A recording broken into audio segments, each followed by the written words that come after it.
The rejection letter arrived on my 25th birthday. I stared at the elegant script, the Alpha King's official seal pressed into crimson wax at the bottom. 3 sentences. That's all it took to destroy what remained of my carefully constructed life. Your application for territory transfer has been denied. You are bound to the Silvercrest Pack by blood oath. This matter is not open to appeal. My fingers trembled as I set the paper on my desk. Outside my small apartment window, Chicago's skyline glittered in the late afternoon sun, oblivious to the cage tightening around me.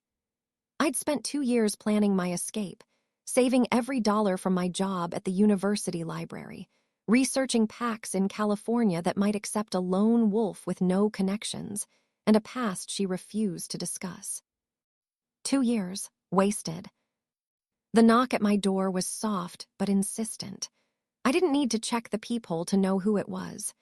His scent reached me through the wood, pine and smoke, and something wild that made my wolf stir restlessly beneath my skin. "Go away, Dominic," I called. The door opened anyway. Of course it did. Locks meant nothing to an Alpha King. He filled my doorway, 6 feet of controlled power wrapped in an expensive charcoal suit that did nothing to hide the predator underneath.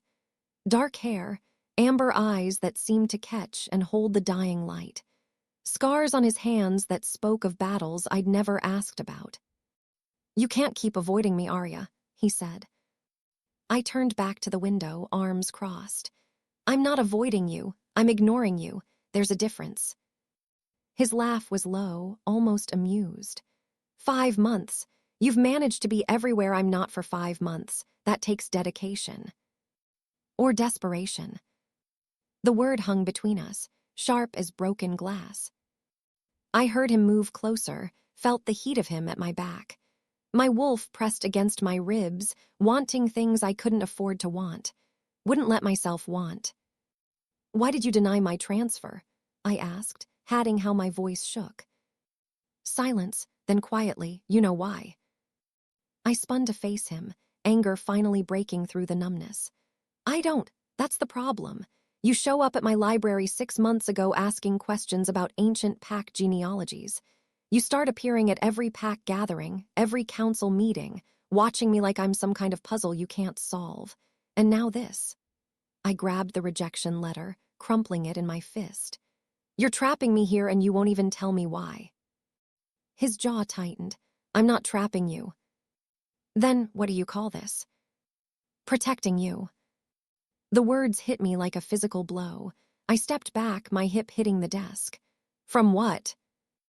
Dominic's gaze swept over my face, and for just a moment, something raw flickered in those amber eyes. Fear, maybe, or regret. "From making the biggest mistake of your life." My laugh was bitter. "You don't know anything about my life." "Don't I?" He moved to my bookshelf, fingers trailing over the spines. "Aria Chen, 25, orphaned at 16 when your parents died in the territory wars, raised by your grandmother in San Francisco until she passed 3 years ago, moved to Chicago, enrolled at Northwestern, graduated with honors in archival studies." He pulled out a worn book, one of my grandmother's journals. "You collect stories, other people's histories, but you never talk about your own." Cold dread pooled in my stomach. "You investigated me." I had to know. "Know what?" He set the journal down carefully, turning to face me fully. "Whether the rumors were true." My heart hammered against my ribs. "What rumors?" Instead of answering, he reached into his jacket and withdrew a photograph. Old, the edges yellowed with age. He held it out to me. I didn't want to take it, didn't want to see whatever truth he'd uncovered. But my hand moved anyway, fingers closing around the fragile paper. The woman in the photograph could have been me. Same dark hair, same sharp features, same defiant tilt to her chin. She stood beside a man I didn't recognize, his arm around her waist. Behind them, a manor house I'd never seen. "Who is this?" I whispered. "Your mother, before she ran." The floor seemed to tilt beneath me. My mother never ran from anything. She died defending our territory. She died defending secrets. Dominic's voice was gentle now, almost careful. Secrets that died with her, until 6 months ago when I found her journals in the royal archives. I couldn't breathe, couldn't think past the roaring in my ears. What journals? He pulled out his phone, swiped through images, then handed it to me. Pages and pages of elegant handwriting. My mother's handwriting, though I'd only seen it a handful of times in my childhood. My hands shook as I read. The bloodline must remain hidden. If they discover what Aria truly is, they'll never stop hunting her. The old families would see her dead before they'd accept a half-blood on the throne. The phone slipped from my fingers. Dominic caught it smoothly, his reflexes inhuman fast. Half-blood, I repeated numbly. That's impossible. Both my parents were wolves. Your father was your mother. Dominic hesitated. Your mother was something else, something the old packs thought extinct. The room spun. I grabbed the edge of my desk, knuckles white. What was she? A moon blessed, a healer wolf born under the eclipse. The old texts say they could channel the moon's power directly, heal wounds that should have been fatal, see truths others couldn't. His gaze held mine. They were hunted to extinction 2 centuries ago because the old families feared their power. My laugh was sharp, almost hysterical. That's insane. I work in a library, for God's sake. I catalog dusty books and avoid pack politics. I'm nobody. You're wrong. He stepped closer, and I could see the intensity burning in his eyes. 3 months ago, you stopped a challenge fight at the Equinox gathering. Marcus Thornwood and James Rivera, remember. They were seconds from tearing each other apart over territory rights. I remembered. The violence, the blood scent thick in the air, the way my wolf had surged forward before I could stop her. I'd stepped between them without thinking, hand raised, and something had poured out of me. Something that felt like moonlight made solid. They'd both frozen, backed away. The fight had ended without another blow struck. I'd told myself it was luck, coincidence. That wasn't me, I whispered. That was... You. Dominic's hand cupped my face, his thumb brushing my cheekbone with unexpected tenderness. That was you, Aria, and it's been happening more frequently. Small things. A sick wolf recovering overnight after you visited them. Arguments settling peacefully when you're present. The way plants seem to grow faster in your apartment. I jerked away from his touch, my back hitting the wall. Stop, just stop. I can't. Frustration bled into his voice. Do you know what would happen if the old families discovered what you are? The Thornwoods, the Blackwoods, the Sterlings, they'd see you as a threat to their power. They'd come for you, Aria, all of them. Then let me leave. The words burst out of me, raw and desperate. Let me disappear. I don't want this. I never asked for any of this. Running won't save you. They're already asking questions. He pulled out his phone again, showed me another image. A surveillance photo of me leaving the library, grainy but clear enough. This was taken last week by a Blackwood scout. They're watching you, Aria, waiting for proof. Fear clawed up my throat. Proof of what? That you're the heir. The word landed like a bomb in the quiet room. I stared at him, waiting for the punchline. When none came, I shook my head slowly. No, absolutely not. I'm not anyone's heir. The Alpha King's line is... I stopped, pieces clicking into place with sickening clarity. You're the Alpha King. I am. And you think I'm, what? Your long-lost heir. That's ridiculous. You can't be more than 30. 32, and you're not my heir. His expression softened. You're my equal. The world tilted again. I pressed my palms flat against the wall, needing the solid support. Explain, now, in words that make sense. Dominic ran a hand through his hair, and for the first time since I'd met him, he looked uncertain. The Alpha King isn't a hereditary title. It's chosen. Every generation, the moon calls to those with the strongest bloodline, the purest connection to our origins. Usually it's one wolf. Rarely, it's two. His gaze locked with mine. The last time it called two was 300 years ago. They ruled together, balanced each other, until one was killed by those who feared their combined power. And you think the moon called us? It wasn't a question. I know it did. I felt it the moment you walked into that council meeting 6 months ago. My wolf recognized you before my mind did. He stepped closer, and I could feel the pull between us, magnetic and terrifying. You felt it too, don't lie to me. I had. God help me, I had. That first meeting, the way my wolf had surged forward, frantic and possessive. The way I'd run afterward, spent 5 months avoiding him because being near him felt like standing too close to a fire. This is insane, I whispered. Is it? Or does it explain everything you've been running from your whole life? I closed my eyes, memories flooding back. The way other wolves had always treated me with a strange mix of deference and fear. My grandmother's warnings to stay hidden, stay quiet, never draw attention. The power that sometimes leaked out when my emotions ran high, power I'd taught myself to suppress until I barely remembered it was there. I don't want to be an alpha king, I said. I don't want power or politics or people depending on me. Then what do you want? The question was so simple, so genuine, it cracked something open inside me. What did I want? I'd spent so long running, I'd forgotten to figure out where I was running to. Choice, I finally said. I want to choose my own path, not have it dictated by bloodlines or destiny or... I gestured helplessly at him. Whatever this is between us.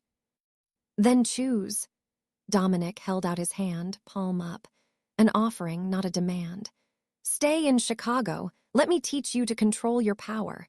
Help me change the old family's stranglehold on pack politics. Or walk away. I'll forge documents, create a new identity for you, help you disappear so completely even the Blackwoods won't find you. I stared at his outstretched hand. Why would you do that? If I'm really this chosen heir or whatever, why let me leave? His smile was sad. Because I spent the last 8 years fighting for wolves to have freedom of choice. It would be pretty hypocritical to trap you into a destiny you don't want, even if every instinct I have is screaming at me to keep you safe, too. He stopped, jaw clenching. To what? To claim you. The words came out rough, almost reluctant. The bond between us isn't just about power or politics, Aria. You know that. You've felt it. I had. Every time he was near, my wolf sang with recognition. Want. Need. Things I'd never allowed myself to feel for anyone. Claiming is what started this mess, I said. My mother was probably claimed without her consent. That's why she ran, why she hid me. You're wrong. Dominic pulled out another photograph, this one showing my mother and the same man, their foreheads pressed together, smiling. Your parents were true mates. They chose each other despite every obstacle. Your mother's journal is full of entries about your father, about how he was the only wolf who ever saw her for what she was, not what she could give him. Tears burned my eyes. I'd never known this side of my parents.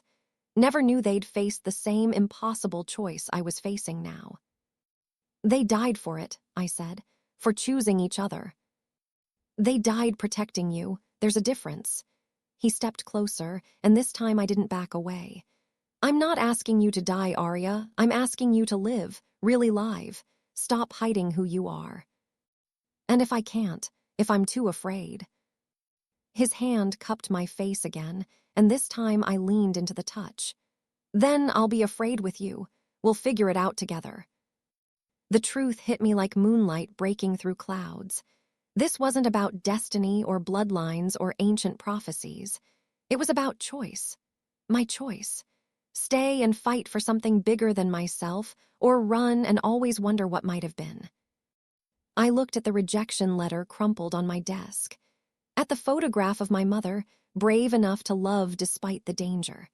At Dominic, who'd crossed every line to give me the truth.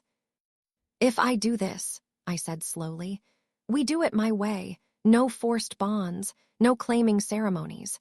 We build something new, not repeat the old family's mistakes. Hope flared in his amber eyes. Agreed. And you teach me everything. About my power, about pack politics, about what we're up against. Every last detail.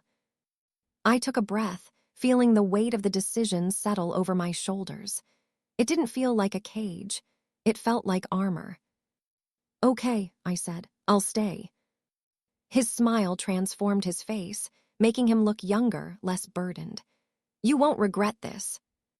I already regret it, but I was smiling too, despite everything. When do we start? Now, he pulled out his phone, made a quick call. Lydia, bring the files to Aria's apartment, all of them. He ended the call, turning back to me. The Blackwoods are planning something.